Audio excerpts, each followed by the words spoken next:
Bonjour et bienvenue aux dernières nouvelles concernant Ici tout commence. Notre actualité d'aujourd'hui parlera de Ici tout commence, spoiler, épisode 768. Lionel pleure dans les bras de David suite à sa séparation avec Kelly. Laetitia voyait que sa fille ne se sentait pas bien et n'avait rien mangé. Kelly a fini par fondre en larmes devant sa mère. Kelly a admis qu'elle sortait avec quelqu'un avant la rupture. Kelly se reproche d'avoir blessé Lionel, elle se sent très mal. Laetitia dit à Kelly qu'elle n'est qu'humaine. Et que c'est normal de faire des bêtises.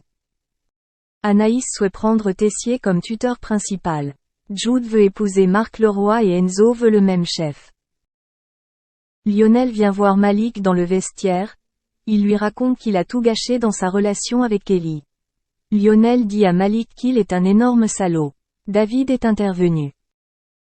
Lionel pleurait, il se sentait si pathétique. Finalement il se coucha dans les bras de David qui le réconforta. Pénélope confie à Billy qu'elle ne partage plus les opinions de Baptiste. Il ne supporte pas les relations à distance.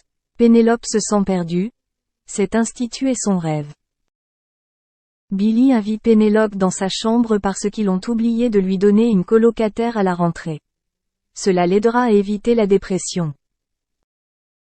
Le chef Leroy doit revenir à la fin du mois. Enzo parle à Clotilde de son projet. Clotilde pensait qu'il devrait changer de projet de street food. Cela le limiterait. Clotilde estime qu'Enzo ne doit pas se reposer sur ses acquis. Lionel appelle Landira pour passer le tour préliminaire.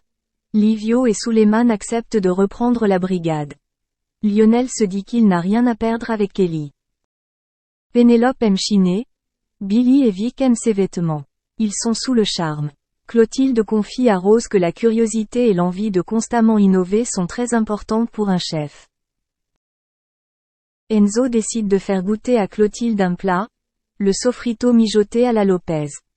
Il lui demande d'être son chef de projet. Clotilde accepte. Enzo veut garder sa marque de street food, ça ne le dérange pas. Kelly dit à Malik que la seule façon d'arrêter tout ce qui se passe est de lui dire qu'elle veut s'échapper. En vacances. Il lui parle de Collioure, elle lui répond pourquoi pas. Quel lien Malik a-t-il avec?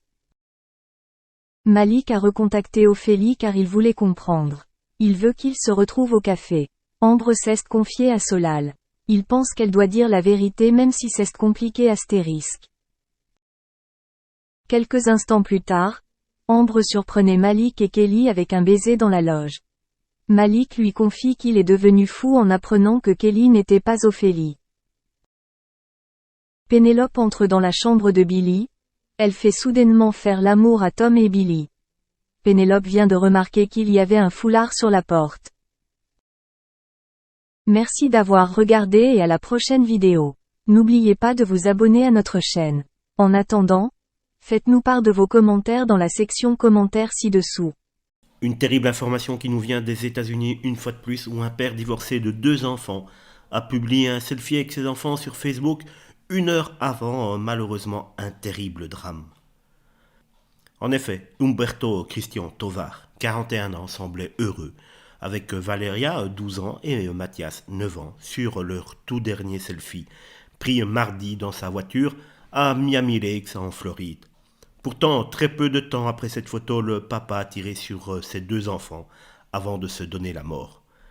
La mère des enfants, Jessica Forero Cardona, est arrivée sur le lieu vers 21h, tentant désespérément de réanimer ses enfants. Magda Pena, qui vit à proximité des lieux du drame, a été alertée par les cris de la maman. Elle raconte qu'elle a ouvert la porte et a couru le plus vite possible. Mon fils a couru derrière moi, il n'avait même pas de chaussures, a-t-elle déclaré à la télévision. J'ai couru dans l'herbe et quand je suis arrivé, j'ai vu la dame au-dessus du petit garçon. Je ne pouvais pas voir le père ou la fille à cause de l'obscurité au tout début. D'après la maman de Umberto, l'homme souffrait de bipolarité et ne se soignait pas. Le directeur de la police de Miami, Alfredo Ramirez, a confirmé les décès sur Twitter. Il déclare plutôt